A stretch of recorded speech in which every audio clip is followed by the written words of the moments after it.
Welcome to Kruk and Kuip Extra Innings as the Giants lose to the Cardinals 7-2 and lose this 4-game series to the Cardinals.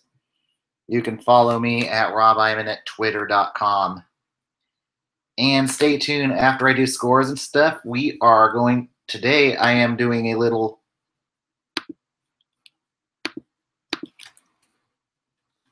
since it's September today, we are going to start talking about playoffs for other teams.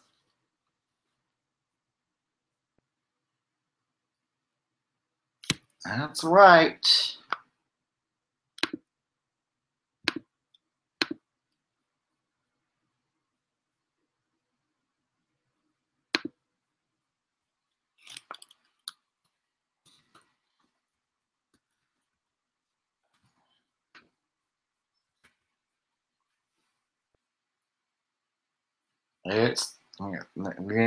With the wild card race heating up, it's time to start talking about playoffs.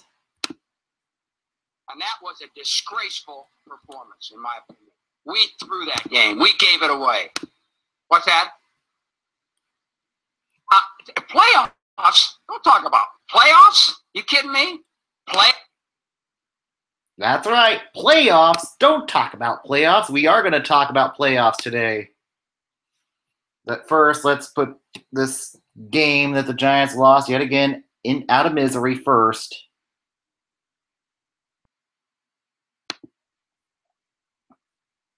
Before we start talking about who I think could since we have since we got a lot of wild card implications here in September and who might have the inside track.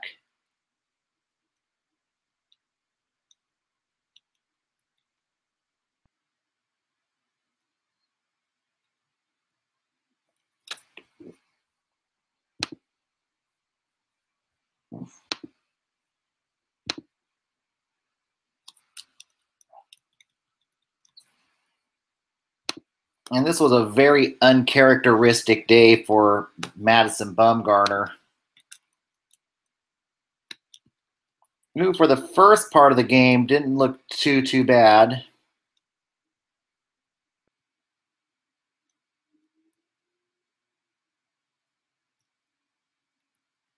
And also today, Mac Williamson was called up, and he didn't do too bad, 2 for 4. And this might be Mac Williamson's last opportunity to shine. Tim Fedorowicz had a home run in this game in garbage time. And with that humidity today and the heat, those balls were carrying. So, yeah, Giants took the lead in the third inning, 1-0 off of a bye-bye baby by Bumgarner. Then Bumgarner gave the lead back to St. Louis by giving up a home run to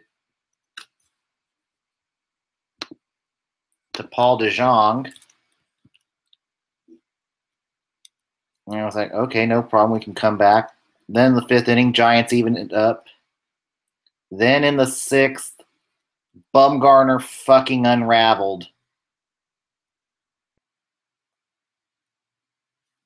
Well, he gave up two solo home runs in the. Jose Martinez hit the other home run in the fourth.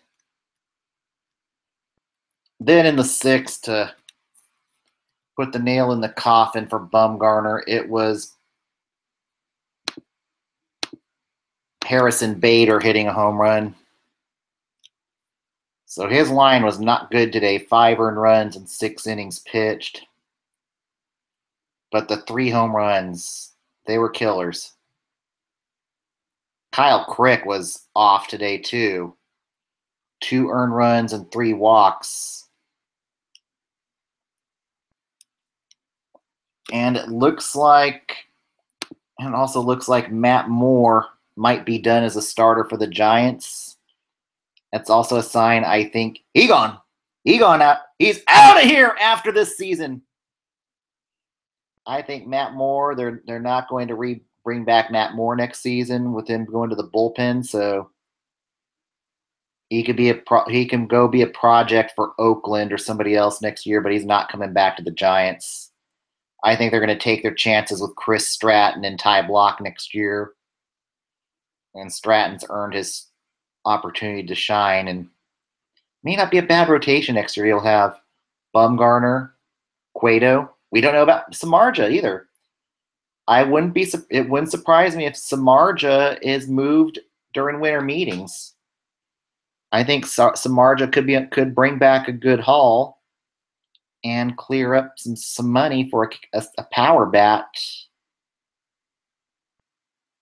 We'll see. I think Samardzija could be possible trade bait. Then you got Ty Block, who's likely a lock in the rotation next year. You got Chris Stratton, another guy who I think's got locked down a spot in the rotation. And then you've certainly got some youngsters you can definitely try to fill or go after. Maybe Trevor Cahill could be a good number 5 option. I think he'd be better. He's struggled in Kansas City. I think he would maybe be a good 5 option. Another low-cost option might be Clayton Richard. I think he might thrive at AT&T and have a rebound season. I think Clayton Richard would maybe bring somebody on a 1-year contract if none of the youngsters are ready, depending on how Tyler Beatty does in Fall League. But I think they're going to keep there. I think, though, they might try to move Samardzija, especially if Beatty shines in Fall League or Andrew Suarez shines in Winter League. If one of those two guys tears it up, and they tear it up in spring training, I think we could see a very young rotation behind Cueto and Bumgarner. And I think maybe commit that money that you would maybe buy a pitcher on and maybe get another lefty arm. They definitely add a veteran lefty, maybe Tony Watson next year. And then maybe use that money to try to, I think, Howie Kendrick, Lorenzo Cain. I think Lorenzo Cain would be a better fit for AT&T. With Lorenzo, he doesn't just have a power, he can also hit for speed. And I think, honestly, the Giants need a speed bat more than they need a power bat, because AT&T Park definitely favors a base stealer more than it does favor a power hitter. And I think Cain might be that best option to give you a little bit of both. But also, I wouldn't be surprised if they just get a lefty for the pen, let the youngsters plug the outfield, and maybe look to move Denard Span somewhere. But if the Giants are in the same hole next year, there's some options there. But I think Moore's done, pretty much done as a Giant with the youth movement coming in the bullpen next season. I think after tomorrow's the last day of Pacific Coast League, it'll be interesting to see. I'd like to see DJ Snelton get called up. Maybe Connor Gillespie comes back up. I hope to see Gillespie back up with the Giants. Maybe see a submariner Tyler Rogers. I think he'd be a good. And then I think that's going to be the rest of your call-ups, barring injuries and stuff. But 24 more games. This season is going to be mercifully coming to a close. Now it's on to Colorado. Oh, boy. You know, normally we don't do well in Colorado. But also, the Rockies' pitching is not doing well either. They're really start leaking oil at the worst possible time right now. So I think the Giants could come in, and this could be a good opportunity for the Giants to play spoiler. If they can take 2 of 3 there and maybe embrace the role of spoiler coming down the stretch, I would love to see that happen. And I think this could be a good opportunity, especially with Milwaukee now just a half a game back of Colorado going towards the stretch run. I think the scheduling is going to favor Milwaukee over Colorado. I think at some point Milwaukee is going to overtake them in the second wild card at some point.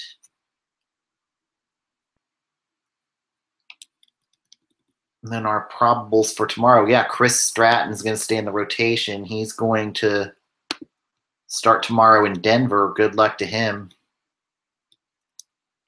I hope he figures out how to pitch at Coors. He's going to go up against Chad Bettis in Game 1 tomorrow at 12 o'clock. Then Game 2 will be Ty Block against Tyler Chatwood. Let's see. Chatwood has kind of owned the Giants, so that might be a loss there. And then on Wednesday,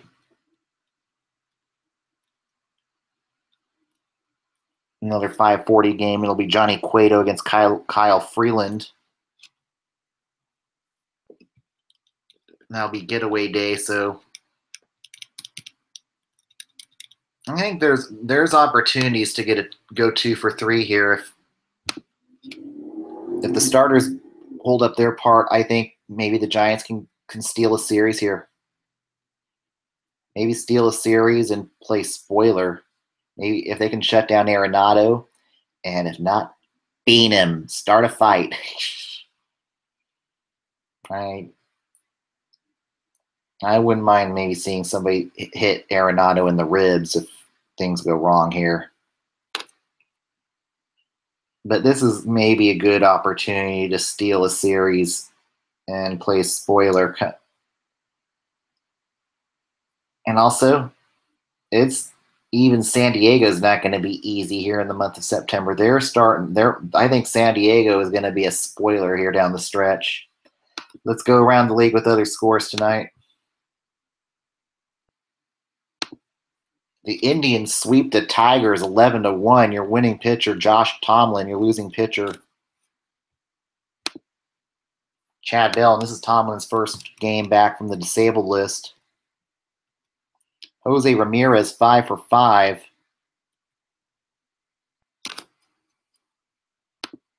James McCann, 2 for 3 for the Tigers.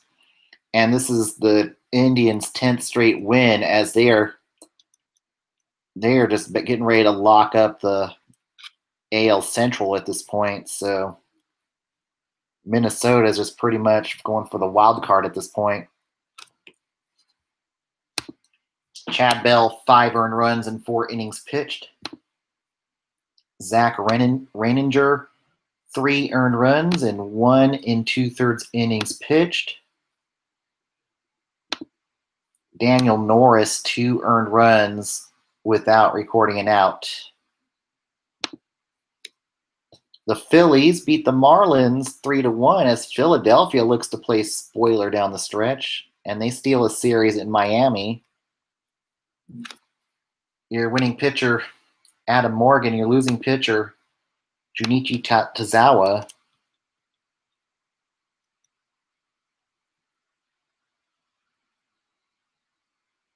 And Tazawa, another blown save for the Marlins today. 2 earned runs and 1 inning pitched for a walk-off in 12 innings today.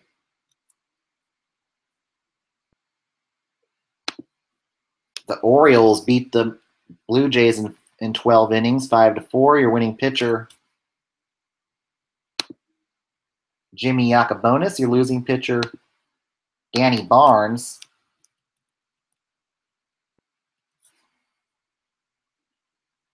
Wellington Castillo, 3 for 5 for the Orioles. And not a good day for Chris Tillman, 3 earned runs and 4 innings pitched. Well, it looks like Brett Anderson's pitched better since joining the Blue Jays, so that's maybe he can be a find for them. 2 earned run and 2/3 innings pitched for Barnes as he blows the game. As Baltimore wins it in walk-off fashion today. The Pirates beat the Reds 3-1. Your winning pitcher, Trevor Williams. Your losing pitcher, Sal Romano.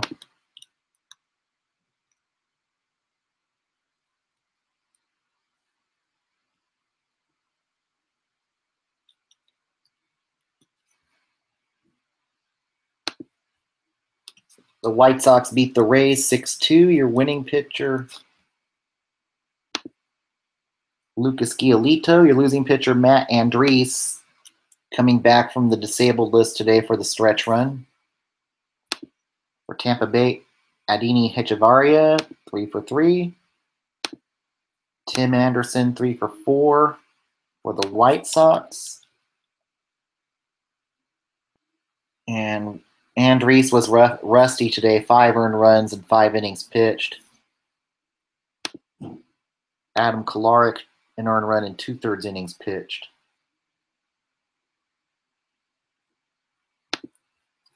And the Brewers beat the Nationals and win that series 7-2. Your winning pitcher, Jeremy Jeffress. Your losing pitcher, Edwin Jackson. Ryan Zimmerman, 2 for 3 in this game for the Nats.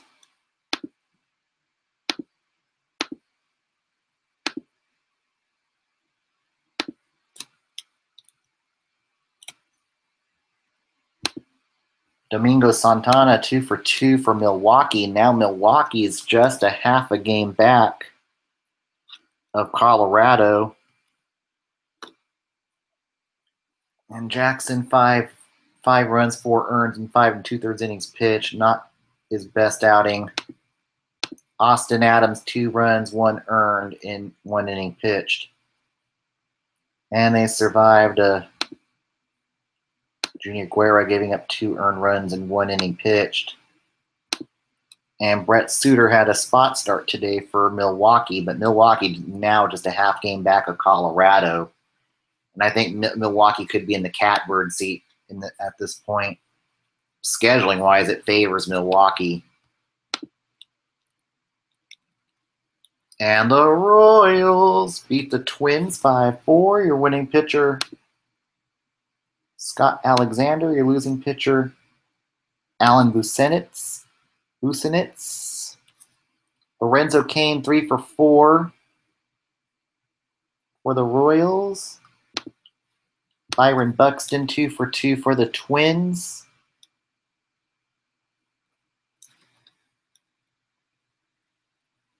And Busenitz an earned run in 1 1/3 innings in 1/3 of an inning to blow the game. And the Astros sweep the Mets 8-6. Your winning pitcher, Will Harris. Your losing pitcher, Chris Flexen. Nori Aoki, 3 for 4 against his former team today.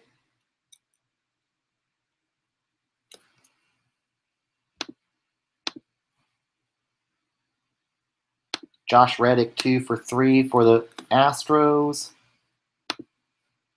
Tyler White, 3 for 4.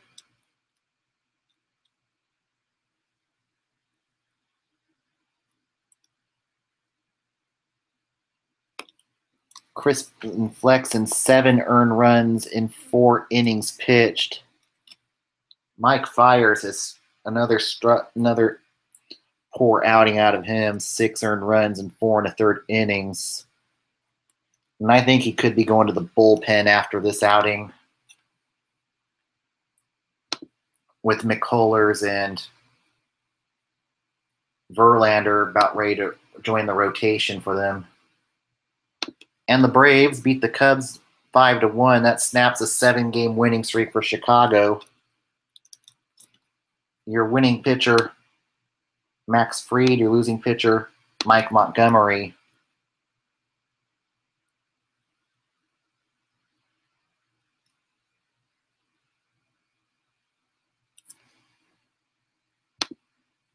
Felix Pena, 2 earned runs in 1 inning pitched.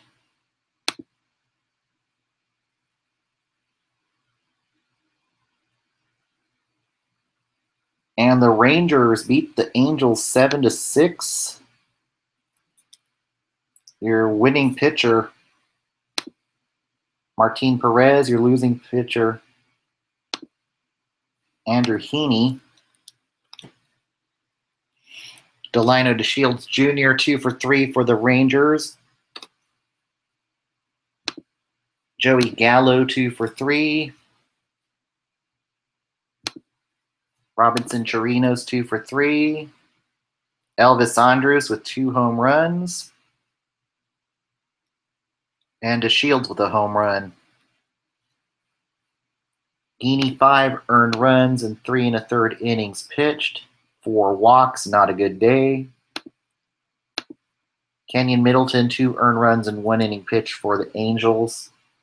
Jason Grilli, the only blemish for the Rangers, 2 earned runs and 1 inning pitched.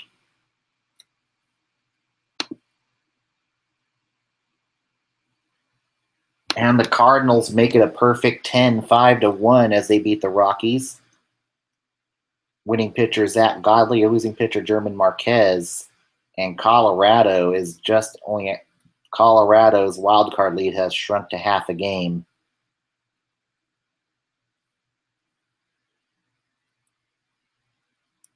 And for Colorado, Charlie Blackmon, 2 for 3.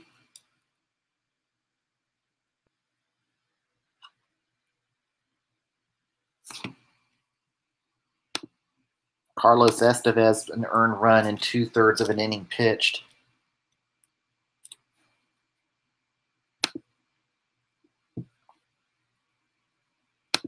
And the Mariners clobber the A's 10-2. Your winning pitcher, Andrew Albers. Your losing pitcher, Daniel Gossett.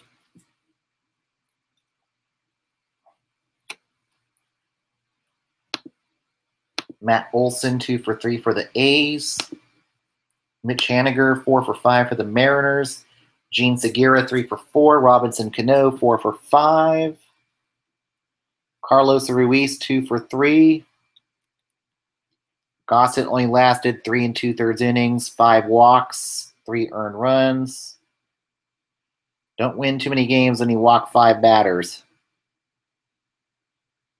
And then, Michael Brady, 5 earned runs in 1 inning pitched.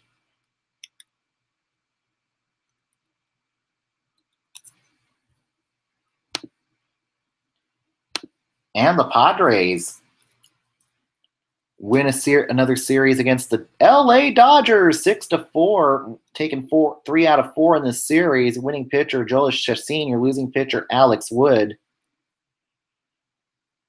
And San Diego's kind of owned LA this year. Ownage is ownage, as Kuiper would say. Jose Perella, 2 for 2. Will Myers, 3 for 4. And I think San Diego, this is a team that's certainly going to be out to play spoiler coming down the stretch run. So I'm certainly think nobody wants to play San Diego coming down the stretch. I think they're certainly looking like a spoiler team. And I think they're going to thrive to try to play spoiler on Colorado here, especially this is what Colorado's got to watch out for the next few weeks are the spoilers. And down on the farm tonight,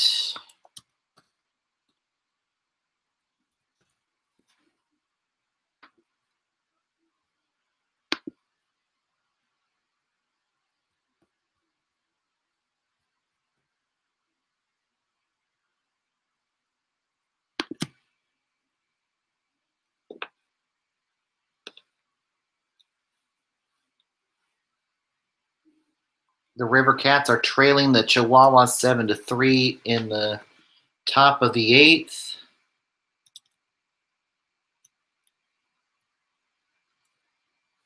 All right, let's look at your standings and our potential matchups coming up and which each playoff contender's matchups here for the stretch run coming up. But as of right now, Baltimore is now just a game and a half back of Minnesota after losing today. Tampa falls to 4 back. Kansas City 3.5 back. Texas 3 games out. Seattle 2.5.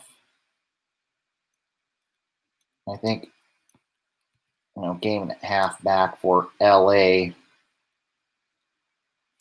So it's going to be a dogfight here in the end. Seattle and Houston's going to clinch very soon. Washington, 15 games up. Their magic number is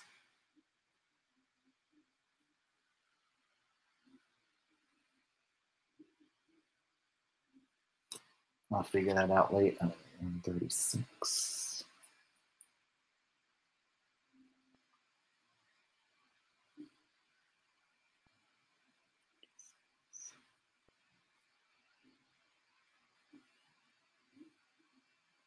Yeah, their magic number's down to 15 for the Nats.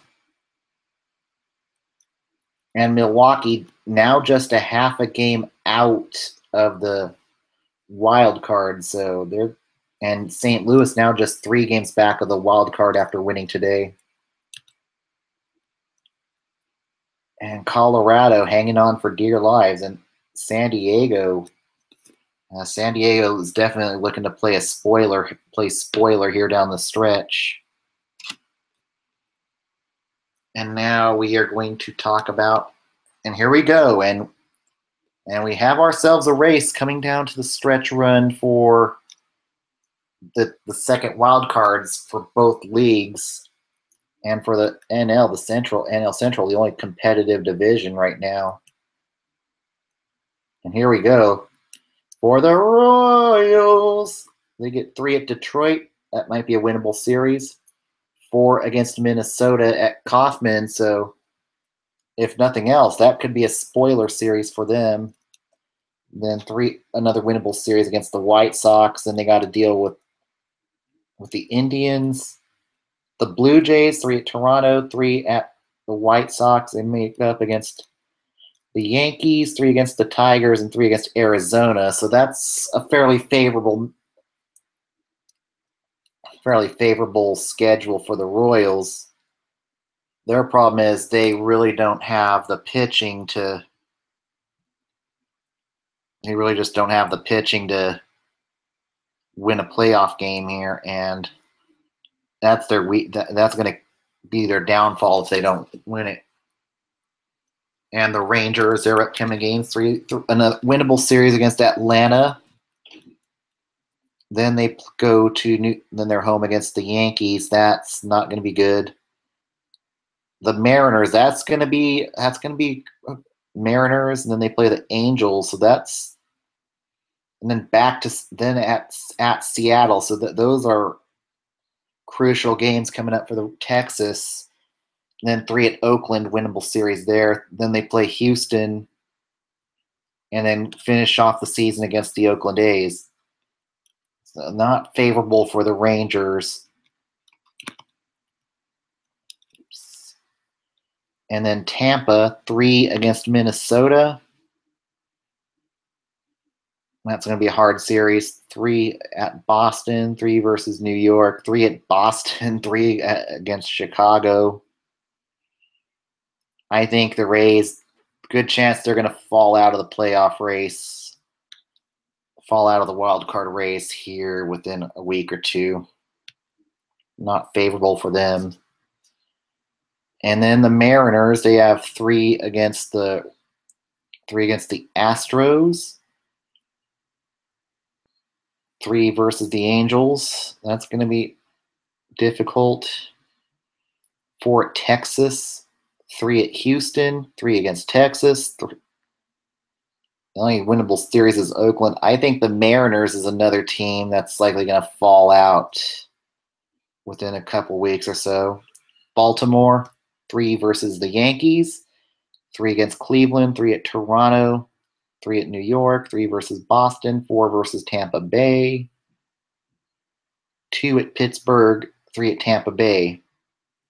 They've held their own against the Yankees, so this schedule might favor them a little bit, but pitching is suspect, and without good pitching, they could collapse here in September too. So hopefully, maybe they get some youngsters up that can help the pitching rotation if they want Baltimore to stay alive. If Baltimore wants to stay alive here.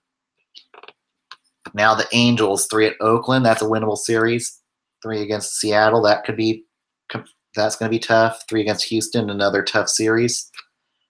3 versus Texas, another tough series. 3 versus Cleveland. 3 at Houston. 3 at the White Sox. 3 versus Seattle. So that's another one where the Angels could go either way here. How things go down the stretch. Now Minnesota, 3 at Tampa Bay, winnable. 4 at Kansas City. We'll see. Kansas City is at least going to try to play spoiler here. 2 versus San Diego. We'll see how that works. 4 against Toronto, that's winnable. 3 against the Yankees. 3 at Detroit, that's winnable. 4 versus Detroit. So I think the Twins are going to stay on the inside track of the 2 seed. So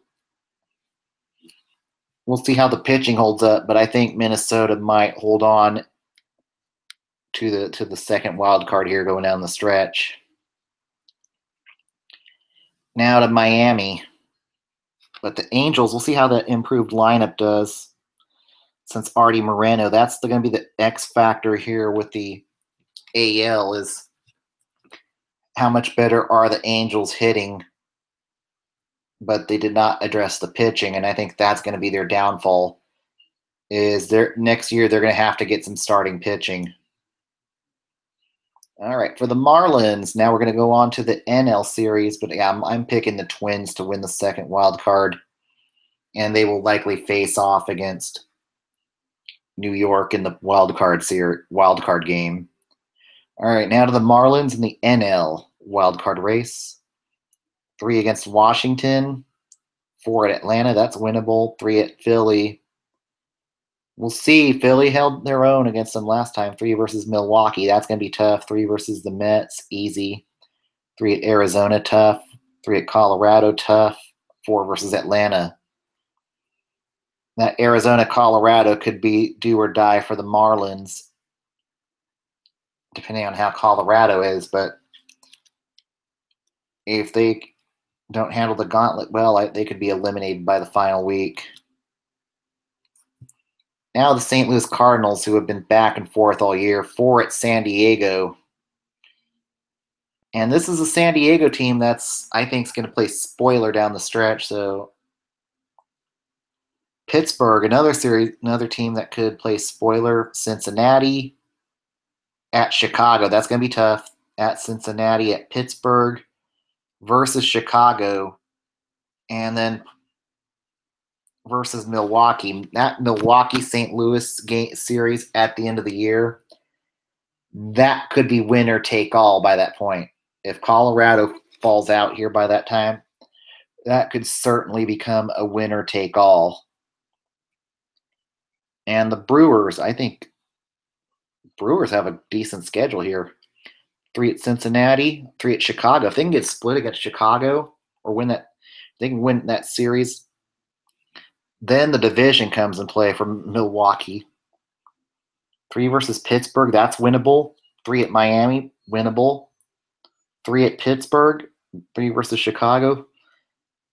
This schedule very likely favors Milwaukee at this point. I mean, I think if Milwaukee can hit the gas pedal here, they can certainly lock up the wild card if they play their cards right here. And then Colorado, there be no easy games here though either. 3 versus the Giants. Giants might want to play spoiler. 4 LA, that's not going to be easy. 4 Arizona, oh boy. 3 versus a San Diego team that would love nothing more to play spoiler. 2 at AT&T. 4 at San Diego. 3 versus Miami. 3 at LA. That doesn't look too bad on paper. But with their lack of pitching, that could come back to burn them here towards the final stretch here. And if Colorado wants to hold on to their lead here in September, they certainly need to play. Must have the pitching. That's where Milwaukee right now. That's where I think Milwaukee's got the edge here going into September. Their pitching is what's keeping them in the race, and Milwaukee's not going away. And I think at some point in September, we're going to see Milwaukee overtake Colorado, and we will see Milwaukee play Arizona in the NL wildcard game. This is going to be fun. The Giants may not be in the playoffs this year, but still, September baseball is fun. Figuring out who's going to make the playoffs and who's going to collapse under pressure. Thanks for tuning in, everybody. Together we're Giant. Keep it orange, keep it black, keep it orange and black. Good night, everybody.